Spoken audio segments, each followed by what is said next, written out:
students, this is Dipali from Gopinath classes. Student, as you know, we had completed our chapter number 1, 2, 3 and 6 of mathematics, and from this video we will start our chapter number 5, data handling, from your NCERT books. So start करते हैं हम data handling chapter. First of all हम पहले इसके data handling क्या है, हमें data को हैंडल करना है, मतलब कि बहुत बहुत बड़ा डाटा है, उसको एक शॉर्ट फॉर्म में रिप्रेजेंट करना है। It is called data handling. इसको हम नॉर्मली अगर आप आगे जाके सीनियर क्लासेस में करोगे तो इसको हम स्टैटिस्टिक्स भी बोलते हैं, लेकिन अभी आपको सिर्फ डाटा हैंडलिंग तक ही है। मतलब कि आपके लिए बहुत ही लो लेवल के हैं, ये चैप्टर बहुत इजी होने वाला है अगर आप इसको ध्यान से समझेंगे। सबसे पहले हम इसकी इंट्रोडक्शन वीडियो से स्टार्ट करते हैं। आपको पता होना चाहिए कि इसमें बहुत सारी टर्म्स जो यूज़ होती हैं उसको क्या बोलते हैं, वो कैसे करते हैं, कैसे सॉल्व करते हैं। फर्स्ट ऑफ ऑल हम स्टार्ट करते हैं पिक्टोग्राफ से। सबसे पहले है हमारे पास pictograph. What is pictograph? Pictograph क्या है? पिक्चर के साथ आपने ग्राफ पे डाटा को रिप्रेजेंट करना है। ग्राफ पे रिप्रेजेंट करना है या फिर नॉर्मल कॉपी पे रिप्रेजेंट करना है, पेज पे रिप्रेजेंट करना है, मतलब कि आपको पिक्चर के साथ रिप्रेजेंट करना है। फॉर एग्जांपल अगर हम कहें, अगर आप मान लीजिए अगर आप एक जनरल स्टोर में जाते हैं और वहाँ पे आप देखते हैं, आप चेक करते हैं कि मंडे को, मान लीजिए मंडे को 30 पेन्स सेल होते हैं, 30 पेन्स सेल होते हैं, ठीक है। ट्यूसडे को 20 पेन्स सेल होते हैं, क्लियर। वेडनेसडे को 25 पेन्स सेल होते हैं, क्लियर। थर्सडे को 10 पेन्स सेल होते हैं, क्लियर। तो ये हमारा डाटा है। अब हमने इसको पिक्टोग्राफ की फॉर्म में बनाना है, तो हम कैसे बनाएंगे इसको पिक्टोग्राफ की फॉर्म में? अब अगर पिक्टोग्राफ की फॉर्म में बनाएंगे, पिक्टोग्राफ मतलब पिक्चर, हमें सबसे पहले तो पेन की ही पिक्चर बनानी पड़ेगी। अगर मैं यहाँ पे लिखूँ मंडे और मैं 30 पेन्स की पिक्चर बनाऊँ तो वो बहुत ही गंदा डाटा लगेगा, बहुत ही रॉ सा होगा। तो उसको एक यूनिक लुक देने के लिए हम क्या करेंगे, 1 पेन, अब पेन की पिक्चर बनाते हैं हम, 1 pen is equal to 10 pens. मतलब कि अगर ये एक पिक्चर है, ये किसके इक्वल है? ये टोटल 10 पेन्स के इक्वल है, क्लियर। अगर ये एक पिक्चर 10 पेन्स के इक्वल है तो सबसे पहले मेरा है मंडे का जो डाटा। अब मंडे का डाटा किसके इक्वल होगा? 30 पेन्स है मंडे के डाटा में, एक pen, clear. Second pen, clear, and third pen. ये हो गए 3 पेन, मतलब एक पेन 10 के इक्वल है, 10 + 10 + 10 30 पेन्स हो गए। वैसे अब हम ट्यूसडे के लिए बना लेंगे। ट्यूसडे के लिए क्या करेंगे, 20 पेन्स हैं तो हम 2 पेन्स बना लेंगे, बिकॉज हमने किया है ऊपर that 1 pen is equal to 10 pens, तो वैसे ही हम 2 पेन्स बना लेंगे, क्लियर। अब आ गया वेडनेसडे। अब वेडनेसडे के लिए हम क्या करेंगे, यहाँ पे तो 25 पेन्स है, 2 पेन्स तो बना लेंगे हम। ये देखिए 2 पेन्स हमने इजीली बना लिए, लेकिन अब जो 5 पेन्स है वो हम कैसे बनाएंगे? अब देखिए, अगर 10 पेन्स है मेरे पास, 10 को अगर 2 से डिवाइड करूँगी तो 5 पेन्स आएंगे। मतलब कि जो एक पेन है, अगर मैं इसका हाफ कर दूँ, या ऐसे हाफ कर दूँ या ऐसे हाफ कर दूँ, तो वो मेरा 5 पेन्स के इक्वल आ जाएगा। तो अब हम इसमें क्या करेंगे, हमारे पेन का हाफ कर देंगे, तो ये हो गया पेन का हाफ, तो ये हो गए 25 पेन्स, क्लियर। वैसे ही थर्सडे, अब थर्सडे का अगर हमने डाटा बनाना है तो वो भी इजीली बना लेंगे। थर्सडे के 10 पेन्स है तो एक पेन है, एक पेन की फॉर्म में हमारा हो गया थर्सडे का data. This is the pictograph. अब पिक्टोग्राफ तो स्टूडेंट्स हमने कर लिया। अब नेक्स्ट टॉपिक है हमारा बार ग्राफ। बार ग्राफ एक बहुत ही इम्पॉर्टेंट टॉपिक है, बहुत बार यूज़ होगा। सबसे पहले मैं आपको दिखा दूं कि ग्राफ कैसे होता है।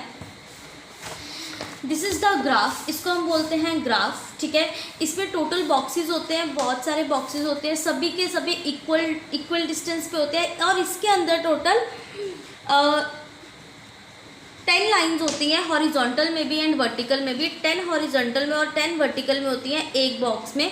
तो टोटल ये पूरा का पूरा ग्राफ जो है बिल्कुल इक्वली डिस्टेंस पे है, तो इस पे अगर हम ग्राफ बनाते हैं, हमारा डाटा रिप्रेजेंट करते हैं, तो बिल्कुल मतलब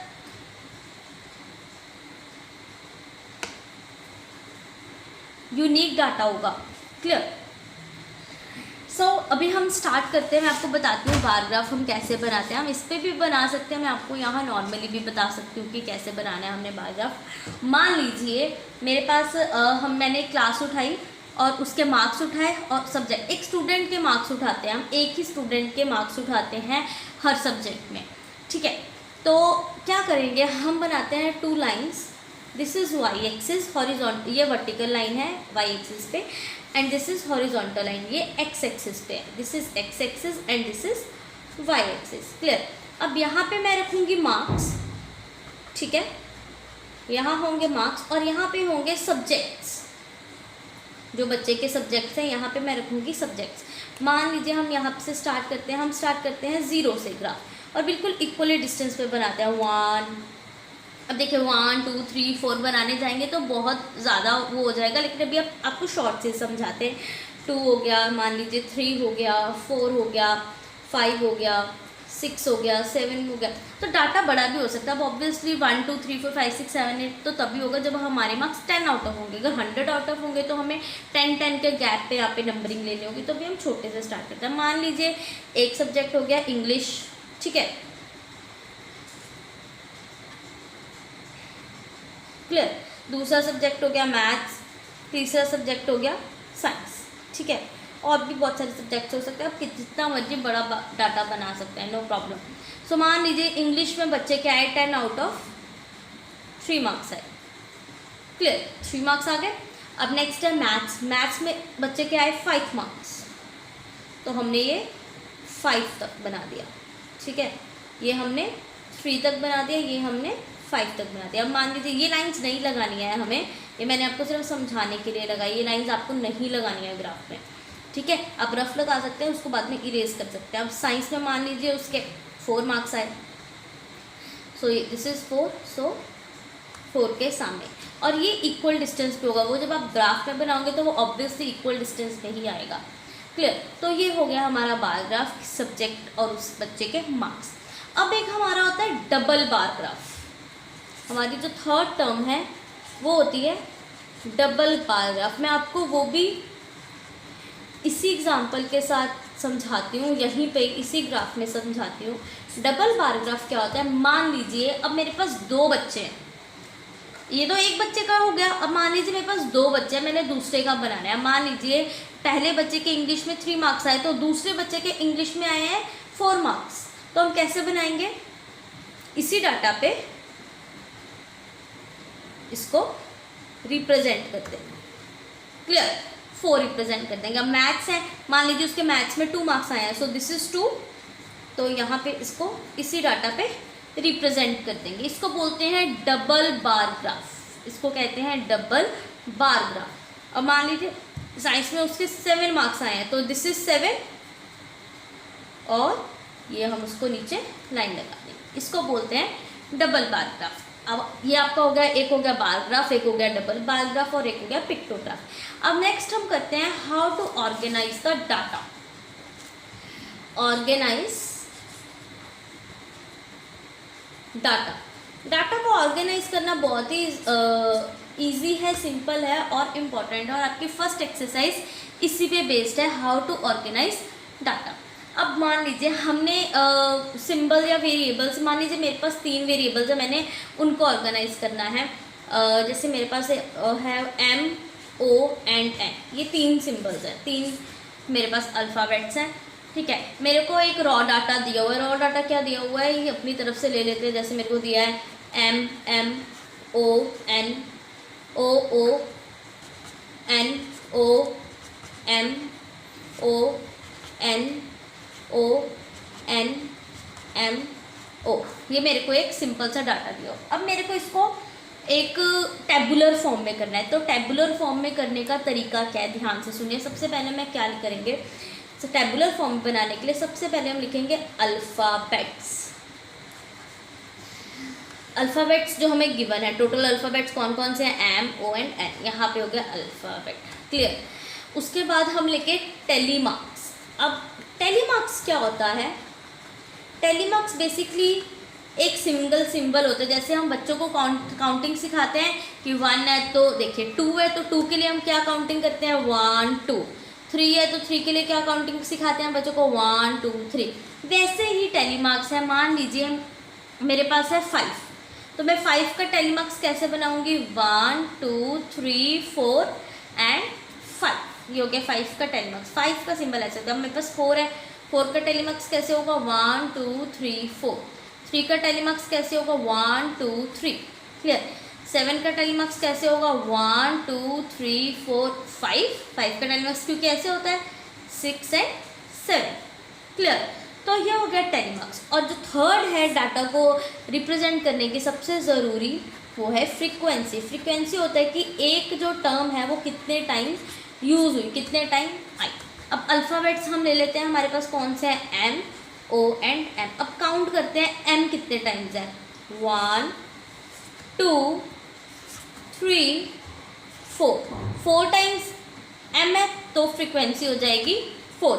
अब इसका टेलीमार्क्स क्या बनेगा, 1 2 3 4। क्लियर। अब हमारे पास ओ है, ओ कितने टाइम्स है, 1 2 3 4 5 एंड 6। तो इसकी फ्रीक्वेंसी हो जाएगी 6 क्योंकि ओ कितने टाइम्स है, 6 टाइम्स। तो इसका टेलीमार्क्स कैसे बनाएंगे, 1 2 3 4 5 and last is 6। And last है हमारा अल्फ़ाबेट एन। एन कितने टाइम्स है, 1 2 एंड 3। तो मेरी फ्रीक्वेंसी कितनी हो जाएगी, 3 और टेलीमैक्स हो जाएगा 1 2 एंड 3। तो ये हो गया हमारा organise data, how to organise the data. अब डाटा ऑर्गेनाइज हमने कर लिया। अब जो हमारा नेक्स्ट टॉपिक है वो है ग्रुप डाटा। हमें डाटा को ग्रुप कैसे करना है, grouped data.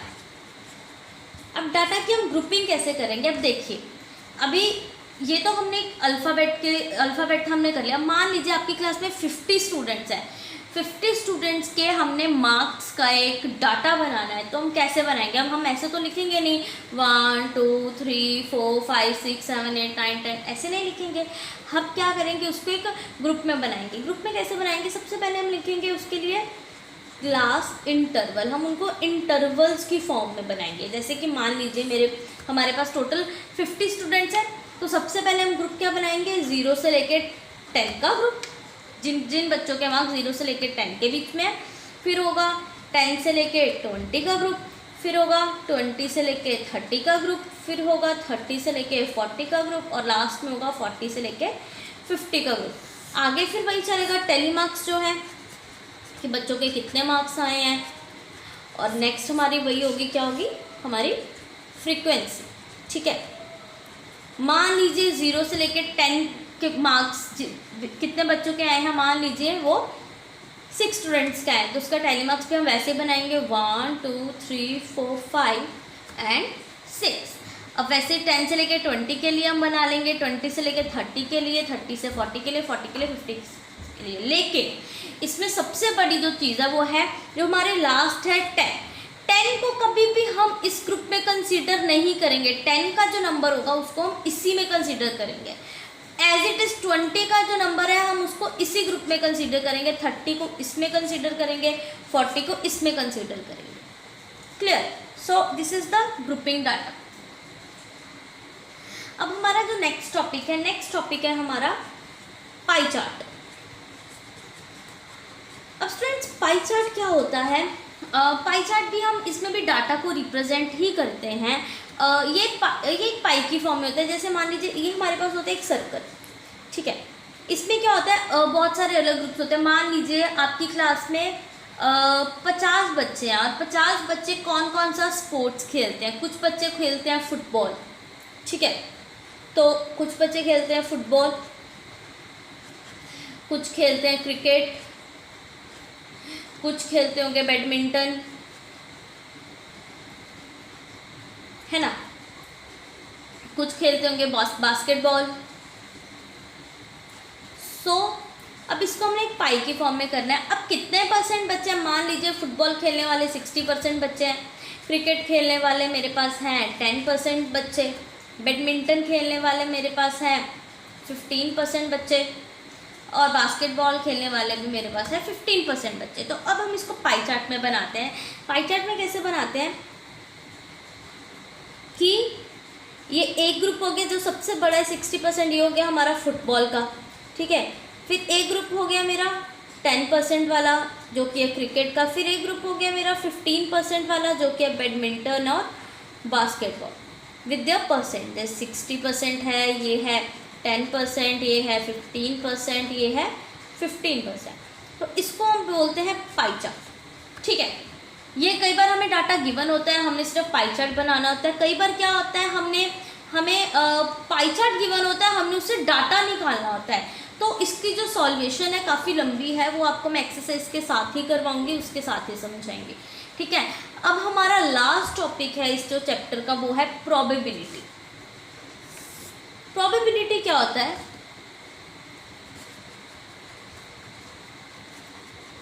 Probability basically probability क्या होता है? चांस, कि आपको कितना चांस मिला किसी चीज़ का होने के, कितने चांसेस है, किसी चीज़ को होने के कितने चांसेस नहीं हैं, इसको बोलते हैं प्रोबेबिलिटी। मान लीजिए कि आज बारिश होगी या नहीं होगी, तो इसके कितने चांसेस है? 50% चांसेस है बारिश होने के, या आज बारिश नहीं होगी, होनी ही नहीं है, या नहीं आज तो बारिश पक्का होगी ही होगी। तो इन सब जो हम तो कितने सारे इंट्यूशंस लगाते रहते हैं, इसको हम प्रोबेबिलिटी बोलते हैं। इसका एक फॉर्मूला है प्रोबेबिलिटी का, मैं अभी आपको सिर्फ फॉर्मूला समझा देती हूँ, बाकी प्रॉपर जो चीज़ है वो मैं आपको इसके एक्सरसाइज वीडियो के साथ समझाऊंगी। प्रोबेबिलिटी का फॉर्मूला क्या है? Number of favourable outcomes, number of favourable outcomes upon total outcomes, upon total outcomes. अब देखिए, जैसे मान लीजिए आपके पास एक डाइस है, ठीक है। अब ये डाइस में टोटल नंबर कितने आते हैं? हमारे पास 6 नंबर्स ही आते हैं टोटल। कौन कौन से हैं? 1 2 3 4 5 और 6, टोटल 6 ही नंबर आते हैं, इससे ज़्यादा कोई नंबर नहीं आता। अब आप लूडो खेल रहे हो, लूडो में आपने डाइस फेंका, तो क्या प्रोबेबिलिटी है कि 3 आएगा? अब 3 कितने बार आता है?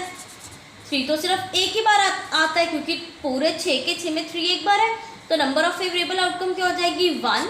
और टोटल आउटकम्स कितने हो जाएंगे? टोटल आउटकम्स कितनी है हमारे पास? 1 2 3 4 5 6। तो मेरी प्रोबेबिलिटी क्या हो जाएगी? 1/6 हो जाएगी। सो ये थी हमारी introduction video for your chapter data handling. अब नेक्स्ट वीडियो से हम हमारी एक्सरसाइज स्टार्ट करेंगे।